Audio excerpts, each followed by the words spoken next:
issued a severe thunderstorm warning for Kendall County in northeastern Illinois, northwestern Will County in northeastern Illinois, southeastern Cook County in northeastern Illinois, until 11 p.m. At 10:05 p.m., severe thunderstorms were located along a line extending from Plano to Aurora, moving east-southeast at 40 miles per hour. Hazard, 60 miles per hour wind gusts. Source, radar indicated. Impact, expects damage to roofs, siding, and trees. Locations impacted include Aurora, Joliet, Naperville, Bolingbrook, Orland Park, Tinley Park, That's Romeoville, nice. Plainfield, Woodridge, Oswego, Oak Forest, Harvey, Lockport, New Lenox, Palmer Glen, Blue Island, Alsip, Madison, Mokina, Frankfort, Yorkville, Lemont, Channahon, Minooka, and Plano.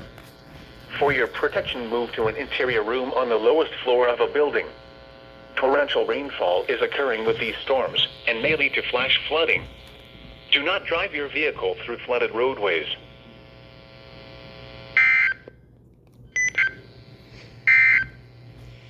A severe thunderstorm warning remains in effect until 10:30.